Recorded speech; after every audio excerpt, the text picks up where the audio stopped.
So secara asasnya formula apa yang Tuan masukkan dalam buku ni dan apa yang dimaksudkan?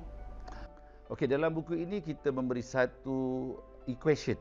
Ini unik dalam buku ni. Tidak ada lagi mana-mana buku dari segi psikologi yang memberi satu equation macam matematik lah. Okey. Formula mencapai impian itu sama dengan bla bla bla bla. Jadi kalau nak tahu formula itu, kena beli buku Formula Mencapai Impian itu. Di situ aku kongsikan formulanya dari segi teksnya, formula itu bagaimana, dan juga didarab dengan tenaga. Dalam kata lain, maknanya formula itu ada satu equation, dan juga apabila kita memberi tenaga kepada formula itu, maka formula itu akan berfungsi. Sebagai satu contohlah, sebuah kereta. Bagaimana kita hendak membina kereta, dia ada formula dia. Supaya kereta itu setelah siap dibina, dia boleh berfungsi.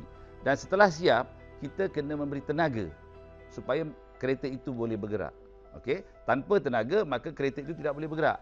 Begitu juga di dalam buku ini, aku memberi satu formula dan seterusnya formula itu mestilah diberi tenaga dan ada cara untuk memberi tenaga itu.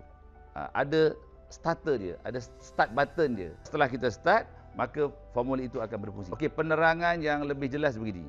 Sebenarnya ada 5 elemen penting yang ada di dalam buku ini. Ada 5 perkara asas penghasilan buku ini. Yang pertama, ia merujuk kepada Al-Quran. Yang kedua, dia merujuk kepada hadis. Dan yang ketiga, dia bersandarkan kepada sains. Ya, dia bukan semata-mata andaian-andaian saja. Ya. Dan yang keempat, dia bersandarkan kepada ilmu psikologi manusia itu, modal insan. Okay? Yang merujuk kepada minda, jiwa atau hati dan juga seluruh sel jasad tubuh yang ada lebih kurang 100 trilion sel. Okay?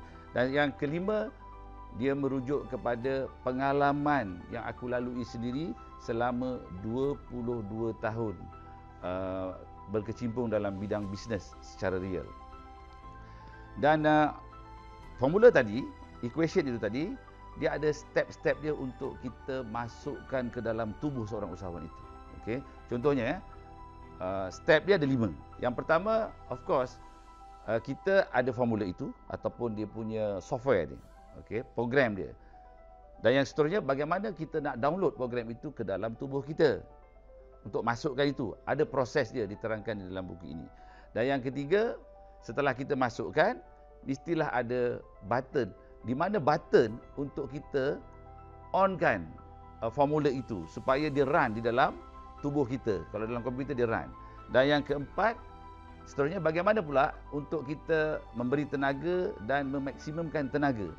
Sebab di dalam tubuh manusia ini, kita ada dipanggil semangat. Daripada semangat itu kita akan terbakarnya tenaga. Dan tenaga itu kita namakan ialah frekuensi aura tenaga spiritual. Okey?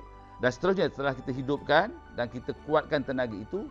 Dan yang kelima ialah bagaimana cara untuk kita mengendalikan diri kita itu yang dah ada formulanya tadi, dah ada tenaganya. Of course kita kena mengendalikan diri kita itu untuk bergerak, bertindak, mencapai impian kita. Sama ada di dalam bisnes ataupun apa sahaja bidang yang kita inginkan. Boleh faham ya?